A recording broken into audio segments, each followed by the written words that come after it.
Hi, my name is Kevin Smith. I am the Director of Product Development for StockTrak. Today I'm going to announce and give you a preview of the first major set of enhancements to the StockTrak platform for this summer.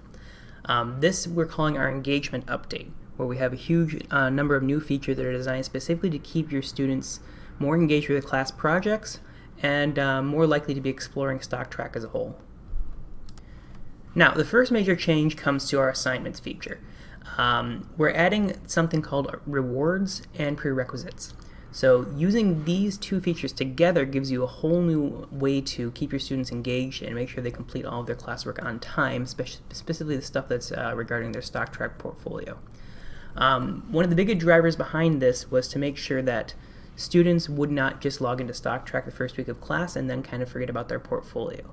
We're leveraging the rankings page, we're leveraging the curriculum itself, and we're leveraging the way that teachers can structure their assignments to encourage students to do things throughout the entire class, rather than kind of grouping it in at the very beginning or the very end. Now, the next time you go to create an assignment for your class, you're going to notice a few new options. In addition to the current start and end dates, so you can still have your class assignments start on a certain date and end on a certain date, you can also use what we call prerequisites.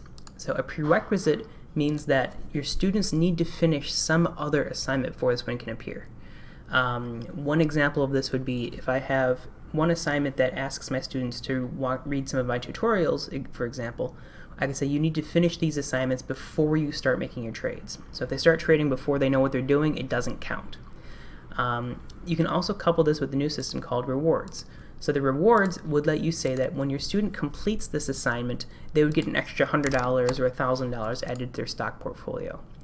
Now, you would typically want to give a reward for completing an assignment that would be a small enough amount where it doesn't impact your class rankings, but a large enough amount where it might have your students move up one spot or so. So the students who do stay engaged in the class rankings have that additional incentive to make sure they're finishing all of the tasks that you assign them on time. So the typical way you would use this is on the first week of class, you would set up one assignment saying you need to read the introductory lessons and watch some tutorial videos. That way you know your students understand what StockTrak is and what it means to manage a portfolio on a very basic level. After they've finished those tutorial videos and lessons, then it would unlock the second assignment, which asks them to place 5 trades to get their portfolio started.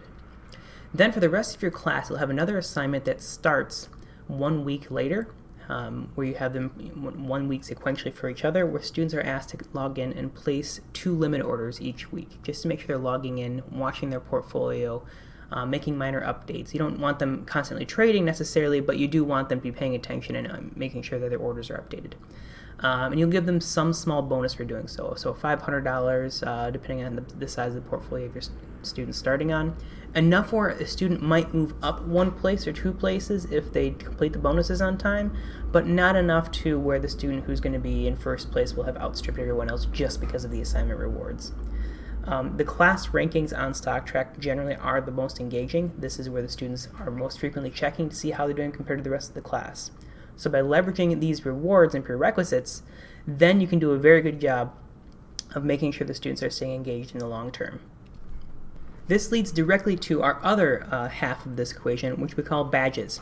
So by having students explore more of the site, build their portfolio in certain ways, diversify their portfolio over certain ways, the students can start to earn badges throughout the platform.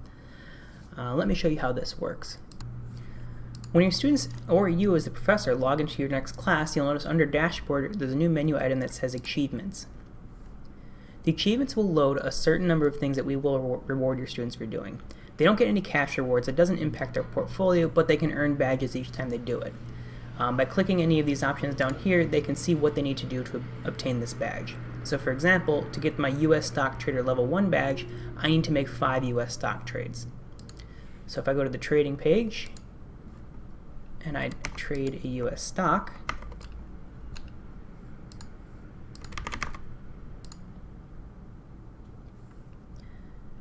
I can go back to my achievements page to show that my badge has been earned.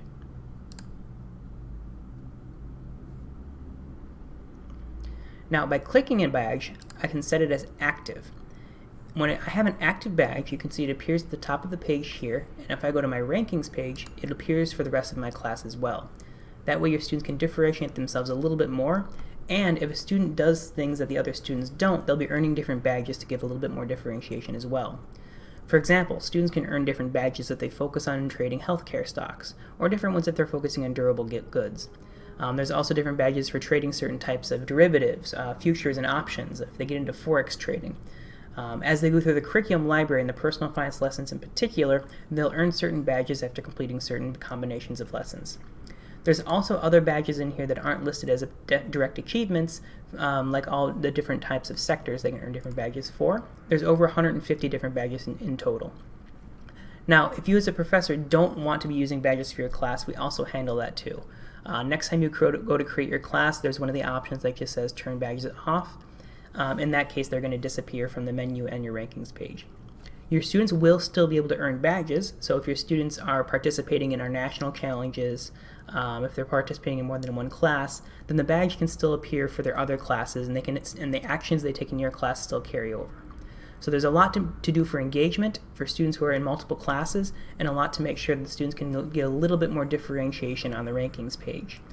All of this combined is really adding together to try to make StockTrak the far more engaging platform for your class, where your students can keep monitoring their portfolio over time and learn a lot more about what your class objectives are trying to teach. So if you have any questions, there's a live chat support on every page, or you can email me, Kevin, at ksmith@stocktrak.com, or the account managers, Anthony Ponzo and Tom Reddy. So if you have any questions, we hope to hear back from you soon, and we have a bunch more updates that are still coming out this summer.